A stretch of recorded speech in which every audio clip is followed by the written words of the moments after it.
Okay, welcome to the Mayor's Weekly News Conference. Topics for this week's agenda will recap the ZEBO delegation's visit, highlight the LGBTQ plus municipal index score results, announce the opening of the fund by the Department of Community and Economic Development, present a way to give back to those in need from Lilly Broadcasting, showcase events around the city, and then we will provide an update on LERA. But first, the mayor will make a statement on Erie Coke. Mayor?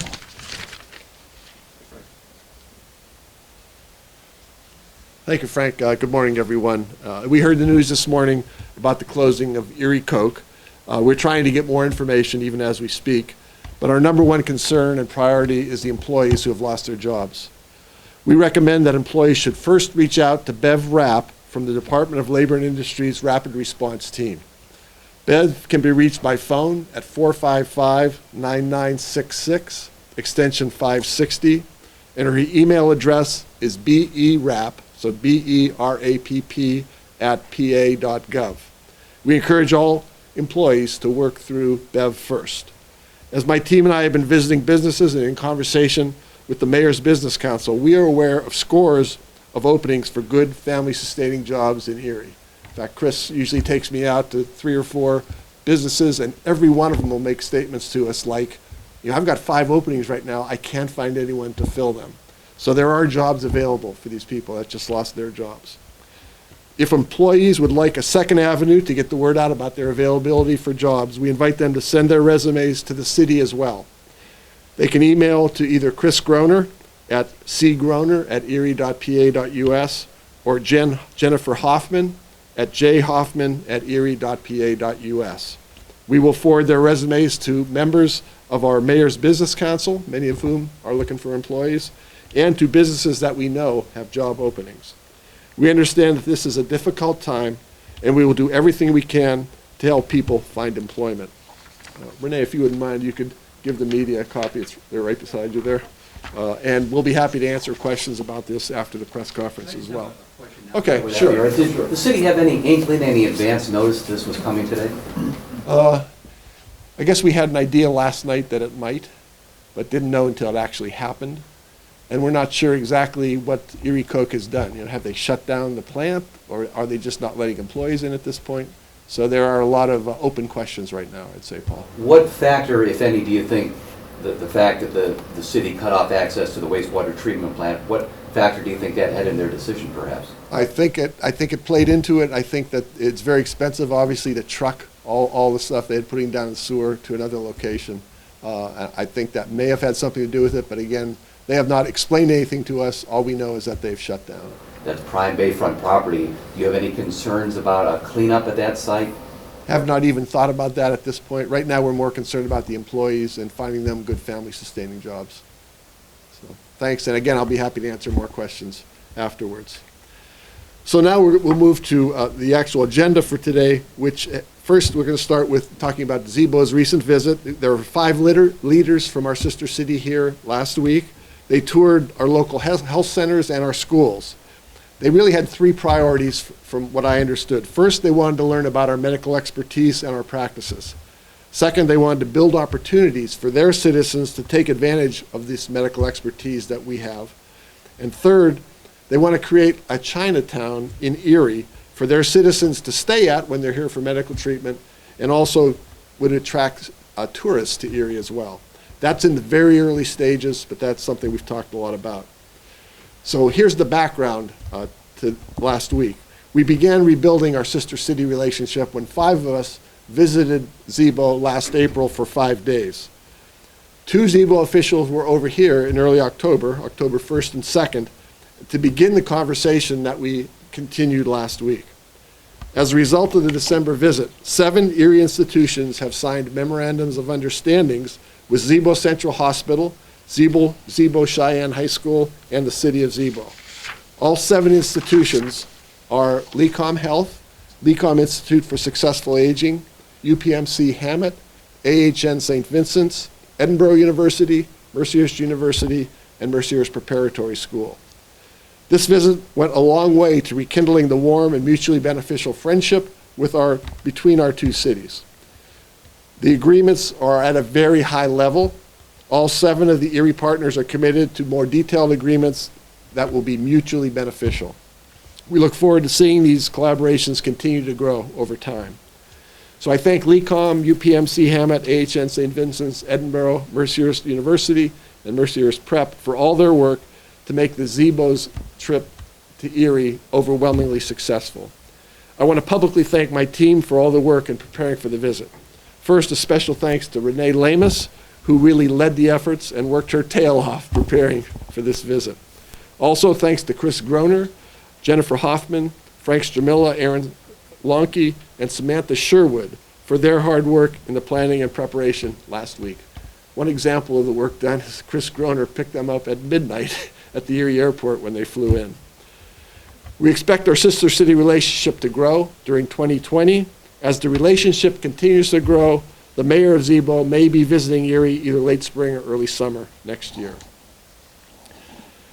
Next, the first element of my team's vision for Erie's future is that we celebrate our rich cultural diversity. Every year, the Human Rights Campaign rates U.S. cities on how we're doing.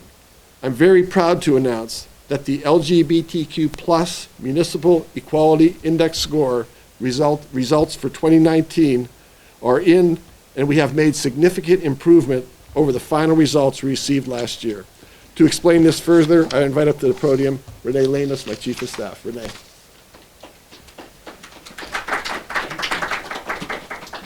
Good morning. Just to give you a little bit of background, in June of 2018, our administration received our first letter from the Human Rights Campaign with our preliminary score for the Municipal Equality Index, the MEI. Our MEI was 34 points out of a possible 100, plus there are 22 bonus points you can get. So needless to say, we were pretty devastated by that and set to work trying to figure out how we could improve our score. The MEI examines how inclusive municipal laws, policies, and services are for those who are in the LGBTQ community. Cities are rated based on their non-discrimination laws, municipality as an employer, municipal services, law enforcement, and the city's leadership and public position on equality and inclusion. So we knew we had to do something. On June 7th, 2018, the mayor and I sat down with Kyle Hannan from Senator Casey's office to brainstorm how we could increase our score, but also how we could be more welcoming to the LGBTQ community. I believe we did just about everything Kyle suggested at the time. And it all began with creating the city's first ever Mayor's LGBTQ+ Advisory Council. We also simultaneously brainstormed for our first Pride event as an administration, which was going to be in 3 weeks. As many of you know, we did some very visible things like painting a rainbow crosswalk, flying the LGBTQ flag, changing the city seal to a rainbow, which Michael's wearing on a pin, lighting the fountain in rainbow colors. The mayor delivered an inspiring speech at Pride.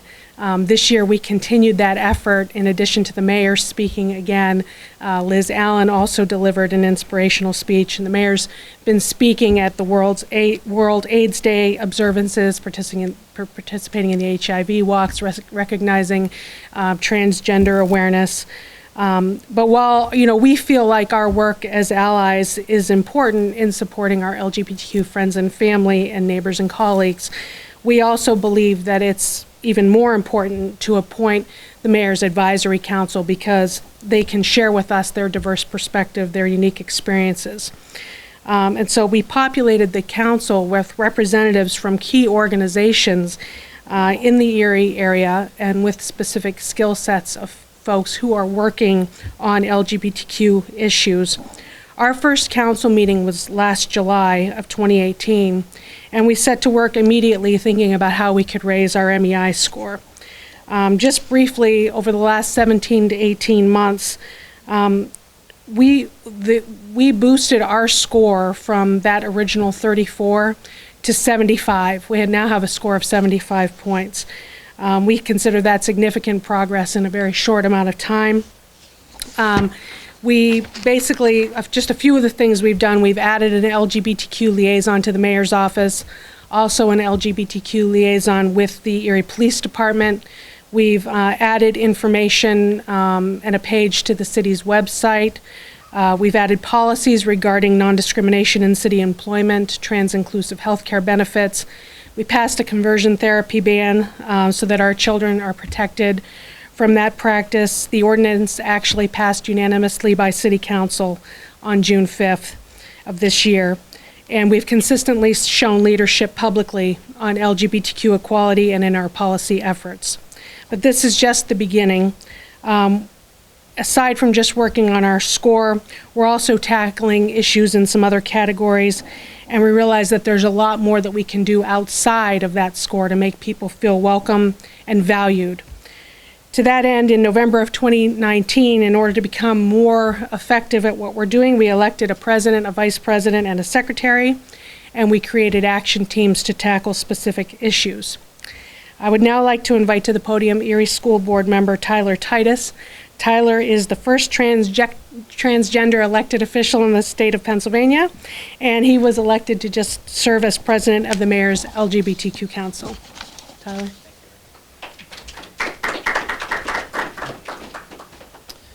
First, I would like to express my sincere gratitude for the opportunity to serve the community in this position. I'm deeply committed to creating a more equitable city for all. And second, I would be remiss if I didn't genuinely and sincerely thank both the mayor and Renee for this opportunity and believing and supporting our community in this way.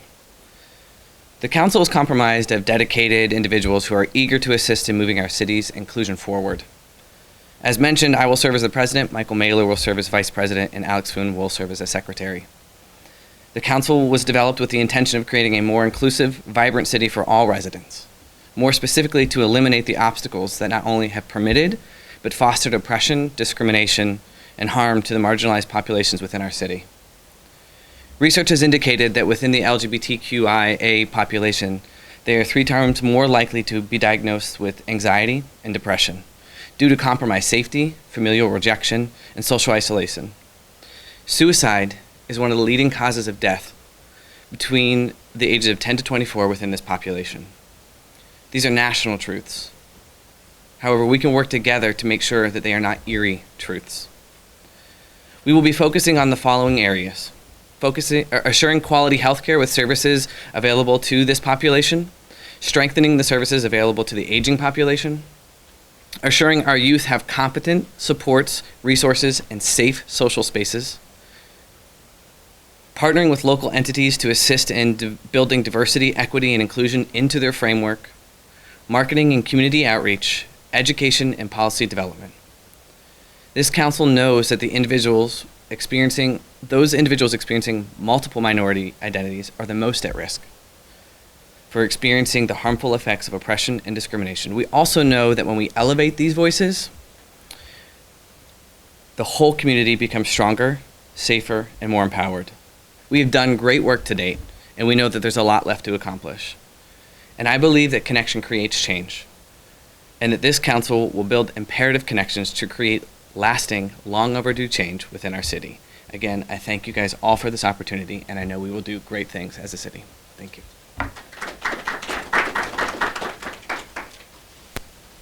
Thank you very much, Tyler, and thank you very much, Renee.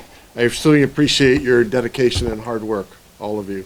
Since I took office in 2018, we've worked to eliminate racism and prejudice so that every person in Erie is valued for the unique talents and skills that each one of us has. I'm proud of the progress of the Human Rights Campaign 2019 Municipal Equality Index scorecard. It demonstrates that for all LGBTQ+ residents, we are working. We will keep working on this until Erie achieves a perfect score of 100. Today's good news is a result of a great deal of hard work over the course of the year. In addition to Renee and Tyler, I would like to thank city solicitors Ed Betza and Gary Visheko. I also want to thank several members of the LGBTQ+ Advisory Council, Mike Mailer, Secretary Alex Vaughn, Leah Menino, and Kyle Hannon. They've all worked tirelessly with the HRC staff to implement policy changes here at the city. Thanks to the entire council for the phenomenal work to support and cultivate our rich cultural diversity. I appreciate your work in helping us reach 100% on future municipal index scores. Next, I'm very excited to introduce the city's Business Development Officer, Jennifer Hoffman. She's going to announce the 4th round of flagship fund grants, which starts January of, it says August of 2018. I knew that wasn't right. I'm like, January of next year. Flip this around too. Here we go. Good morning, everyone. I am very excited to announce that we are embarking on round 4 of the Flagship Fund 4, and it will start January 1. The applications will be open online for you to download or even apply online for the City of Erie's Flagship Fund microgrant program. In August, this is where we got August, I think. In August, we were very happy to award 9 small businesses in the City of Erie with grants that totaled more than $25,000 from the funds that are available.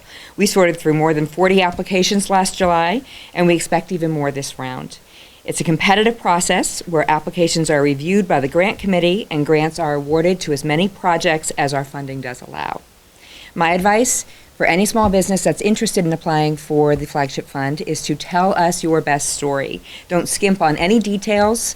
Go ahead and upload as many supporting documents as you feel will tell your story, and please don't be afraid to reach out to me if you have any questions along the way. Let's review some of the parameters for the Flagship Fund quickly. It's been established to provide financial assistance to support market-ready products and services for Erie businesses. Any sector is welcome to apply with a great idea and a sound business plan, something that's going to happen regardless of funding.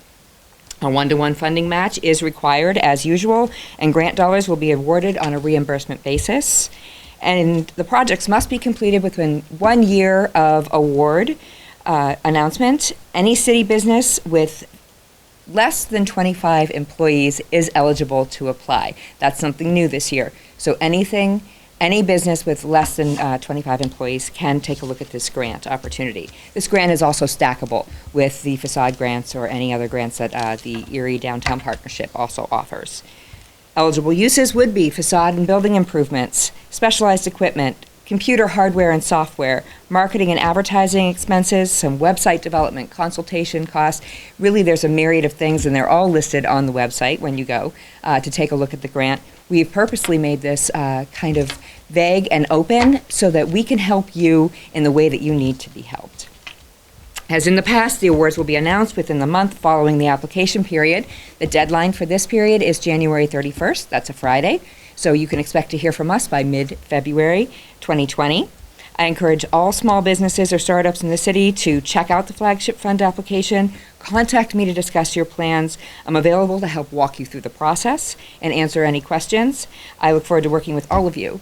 And as a side note, if you were awarded the Flagship Fund in February of 2019, we're coming up on your deadline to submit reimbursement receipts. So don't forget about that, because I don't want you to forfeit your award. Thank you.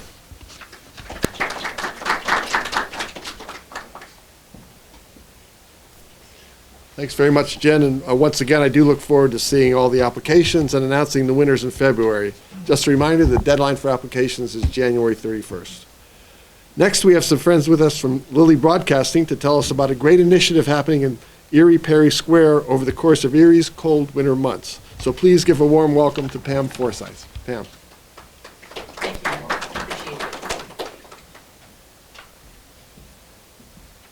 I have a bigger poster, honestly, but I didn't want to carry it, so I apologize.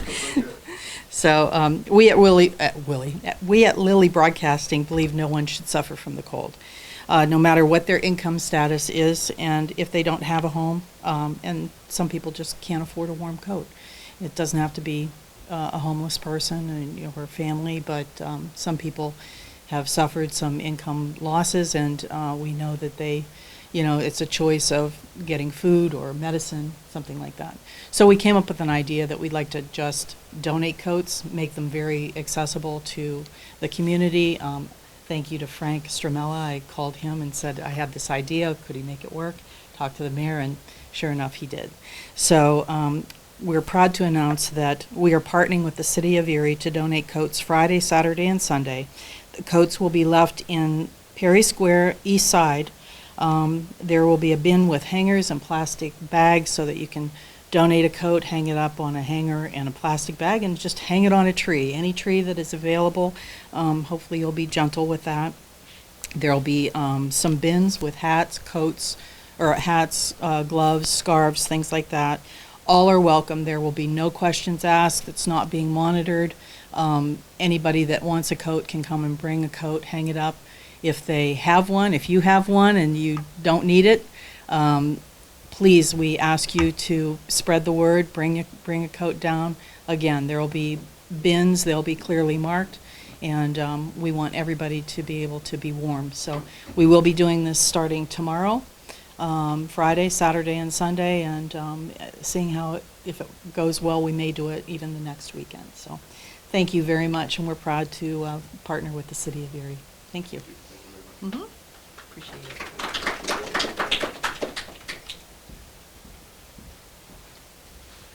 Thank you, Pam. Erie winter certainly can be cold. Now, our winter officially starts this Saturday, actually, December 21st, but yesterday was a pretty cold day. But I believe our coldest days of the year are still ahead, so that's going to really help people to make coats, hats, gloves, scarves available like that. So if any of you are like my family and you have extra coats hanging way in the back of the closet that you haven't used in years, please consider donating them to this great cause. And please encourage anyone who needs a coat to come down to Perry Square Friday, Saturday, or Sunday. Next, I'm happy to introduce Downtown Dave Tamalonis from the Erie Downtown Partnership, and Frank Stramilla, the City of Erie's media strategist. They're going to tell us some exciting activities going on in Erie this weekend.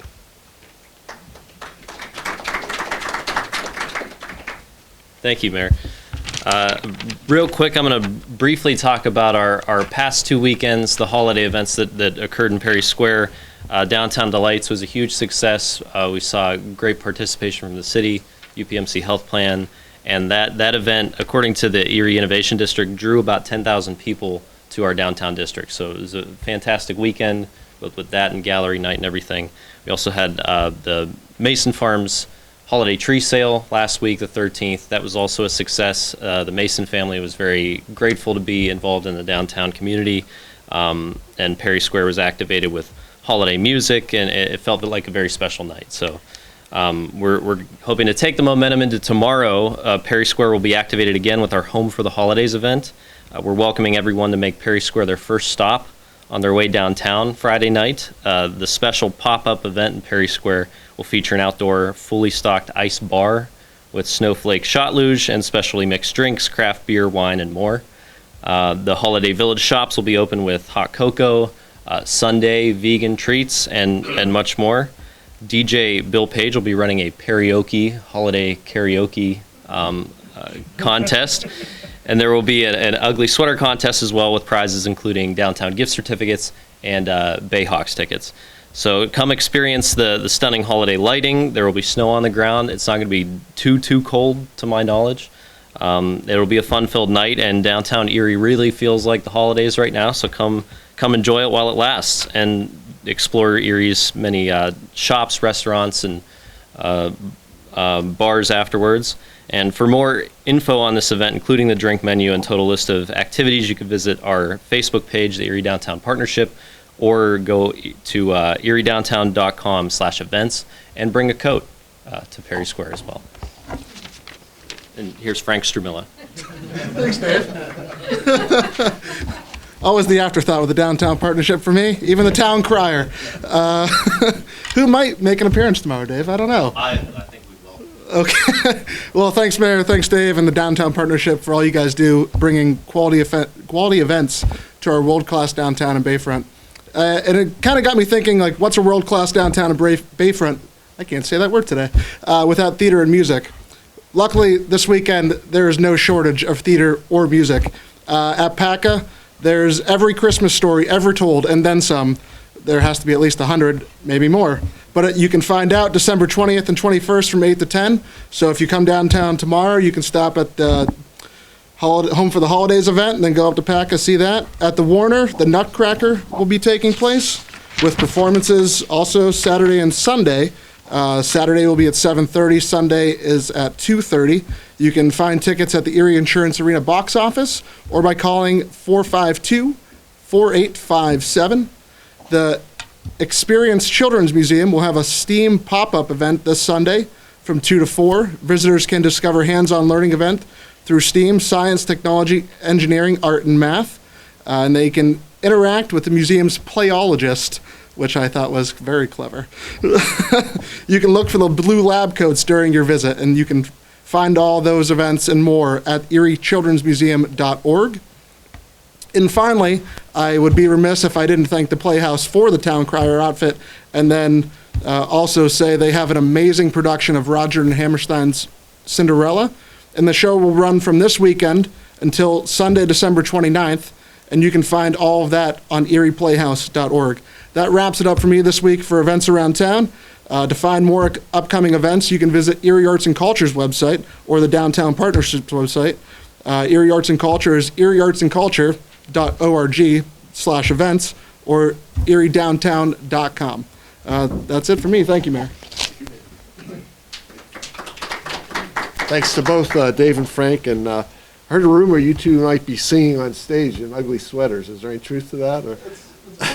Okay. I encourage everyone to come down to Erie's downtown for this wonderful events this weekend.